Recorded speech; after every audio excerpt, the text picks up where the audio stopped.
Hello friends, welcome to my YouTube channel. My name is Mark and I thank you so much for coming by today. This discussion is a great one for me because it's something I've been wondering for a long time. What is the big fuss about Daniel Smith watercolors? Now, I started my own career many years ago using Winsor Newton watercolor paints, and I've loved them and had no problem with them. I discovered from watching various videos about M.Graham paints and Schmincke paints, Sennelier, and all kinds of different brands just from people's reviews. But the one thing that I kept coming across were these reviews and videos about Daniel Smith watercolors. People were raving about them, claiming they're probably the best on the market. But are they really? And what is the big fuss about these paints? Why is everyone suggesting that Daniel Smith is among the highest end paints out there? I found out that they're very, very expensive. And does expensive mean good? I don't know. So what I did was I jumped in and I picked up a few tubes of these for myself. And I'm going to give these things a try. So I'd love for you to come with me and explore these paints and learn as I learn exactly what the big fuss is about Daniel Smith watercolors. Come on along and hopefully this will be entertaining and informative. So with my discount card and some gift money from the holidays, I went to my local Blick store and I decided to jump into the world of Daniel Smith feet first. And as you can see here, I landed pretty hard because I bought 14 tubes of paint, which ran me a couple of $100s, so this was not a cheap investment.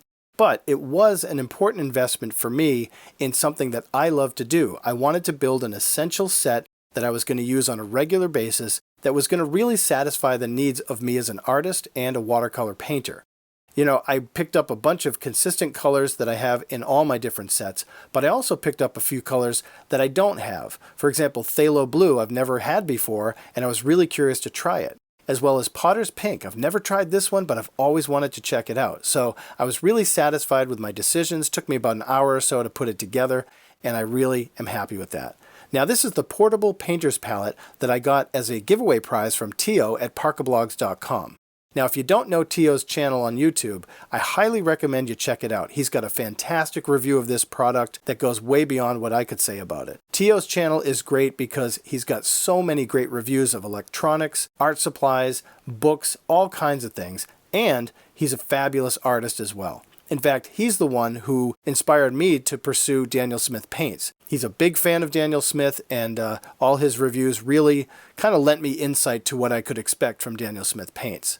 Anyhow, check out Teoh's channel, and thank you, Teoh, for this giveaway prize, the painter's palette. I really love it. This thing is great. I love the little brush that it comes with. I love the painting areas. It holds 12 colors, and the little water tins on the side, they're little plastic water containers. They attach to the sides, and you can actually put it on your thigh when you're out in the field. I'm really excited to fill this up and get going with this and try it in the field. So here's the painter's palette, but I also wanted to create a palette for my home use as well. And that's what the tin is on the right here.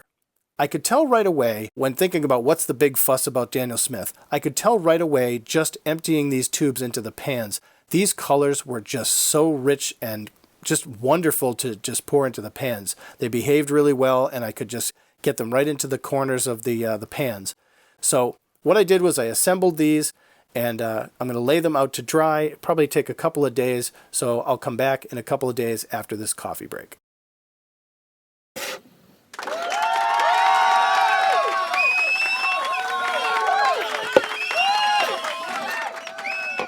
After a couple of days of drying, I opened up the portable painter's palette and asked myself, what is the big fuss about the Daniel Smith paints? Right away, the colors were gorgeous. There was no cracking of the paint. They didn't sink into the pan too much, a little bit, but not too much, enough to be expected, and I was really excited with the way everything was looking. Now this set I had adjusted and created 7 additional convenience colors from the base set that I had bought. Now you can see the oranges and the greens sunk in a little bit into the pans, but overall, the pans stayed fresh and full, and I was really pleased with the way these looked as well. Now these convenience colors, these are kind of the same colors you might find in the Daniel Smith catalog. Vermilion, cadmium orange, lilac, deep cobalt, even the spring green and the yellow green. Even though they're convenience colors, I mix them myself, and I don't really kind of worry too much about pigment information and light fast information. Most of the work that I do gets scanned or it stays in a sketchbook. I don't put a lot of work on the walls, so I don't really worry too much about that kind of information. If you are interested in pigment information and light fast information, there are tons of reviews out there that you can find. Even on the Daniel Smith website, there's lots of information you can find there. For me, what I wanted to do most of all is create a palette that would work in real-world applications for me. When I sit down to do a painting, I want to have the colors that I want right there. In my other sets, my Schmincke and my M.Graham sets, that's exactly what I have. I have all the stuff I need to just go and start painting and not really think too much about it. And that's what I wanted to do with these Daniel Smith paints. But again, what's the big fuss? Well, first of all, I will say they activate really well with water and they load really great on the brush. A lot of pigment on that brush, but still, I needed to do a little more testing to see just what the big deal is.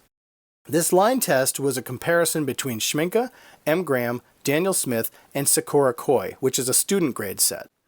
As you can see here, there's some really great colors going on, but what is the real difference between these colors, and why are they so different? Now for me, the Schmincke paints, they're bright and lively, and when you activate them, they're really buttery, but they are slow to activate, as I've found. M.Graham, they're really easy to activate, and they have a really nice, organic, earthy kind of tone to them.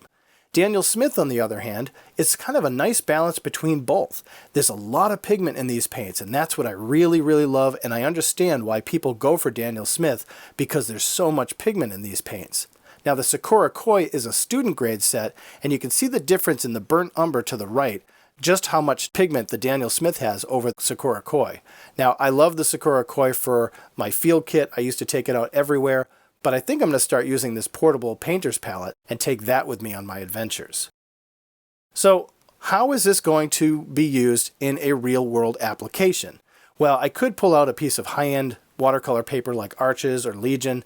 I could pull out some really fine Kolinsky brushes and see how that would all work. That would be great, but that's not how I work in the real world. When I'm out in a coffee shop or on vacation and I'm painting somewhere, I use a handbook journal that is not meant for heavy washes. It's meant for light washes and drawing, and I use a Pentel Waterbrush, a brush that basically is full of water all the time, so you get a heavy load of water.